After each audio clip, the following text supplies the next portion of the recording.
Oh, it's a really cold one today. I've just been out in the bush for a couple of hours. I thought I'd do a quick video today on the clothes that I wear to keep myself warm and dry in temperatures in Atlantic Canada up to minus 30 degrees Celsius. Stick around. I'll break down the kit that I actually have on me to wear to keep me nice and warm. All right, so number one, it's just a generic trapper hat that my wife bought me years and years ago. It's not a particular brand, but it does the job. So this is what I wear to keep the head warm.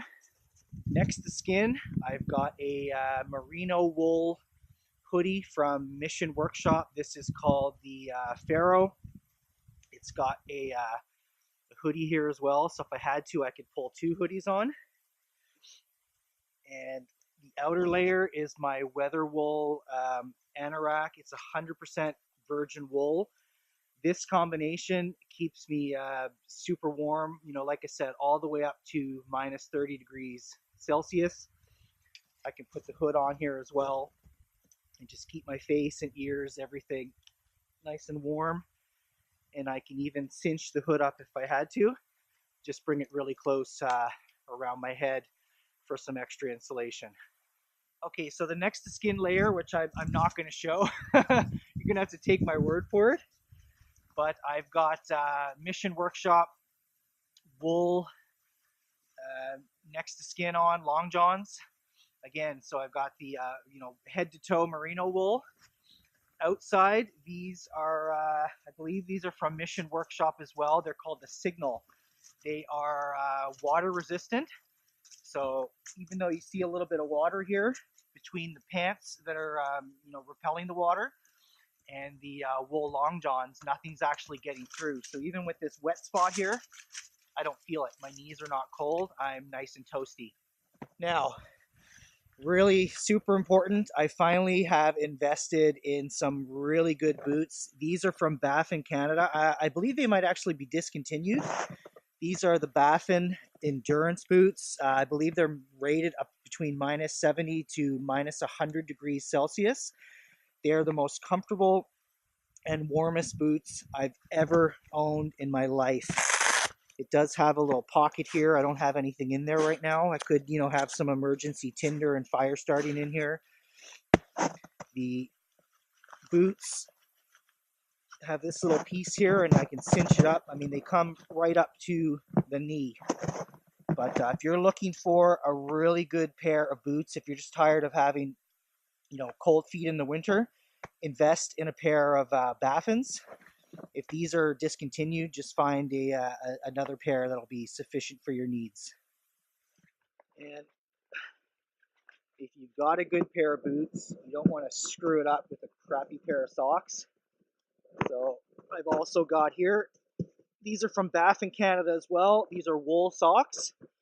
Okay, so they keep the toes from sweating. Obviously the wool keeps them super dry, but it keeps you from sweating and avoiding having those wet feet, which in turn make your feet cold. So you're definitely going to want a pair of wool socks. And these have been fantastic for me so far. It's the only pair I own. And I just keep wearing them over and over again, and they have held up incredibly well. Now for gloves. If I'm using the axe or the saw or grabbing sticks, I just have my Crude Sweden, I'm going to mispronounce this again, Gorja gloves. Just basically protect the hands while I'm actually doing work. So I've got the leather gloves here. And if I'm just out and about and I really need to keep the hands warm, these are from Baffin Canada as well. I think they're called the Polaris or Polar gloves. And these things are a monster. Pop one on here.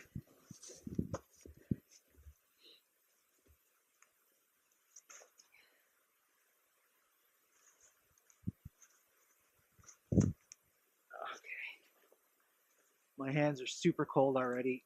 I'm having trouble even pulling them on. Okay, there we go. And these are the mitts. So Baffin Canada, again, really highly rated for cold weather. And this I'll just basically keep on when the hands get really cold, or if I'm just basically hiking in and out of the bush, I'll put these babies on. And that's basically it. Head to toe, merino wool, 100% virgin wool above top, water repellent pants. If I have to, I will pull on a pair of generic snow pants, boots and wool socks, and a pair of polar mitts, and you're good to go. Again, maybe if you're in Alaska, you might want pieces of different kit, but for the majority of Canada, this is going to keep you nice and warm all day long, regardless of what the temperature goes down to. So that's basically it. Drop me a comment. Let me know if I've shown any pieces of kit that you actually own. I'd love to know what your comments are as well. Also, if you've made it to the end of the video, just drop me a comment and let me know what kit you use to keep nice and toasty in the winter in your region in Canada or elsewhere in the world. So I'm just going to keep these gloves on and bundle up a little bit and just pack up and head home, because the temperature's dropping down and it's time to go home and get toasty and spend the rest of the day with the kids and wife. Cheers.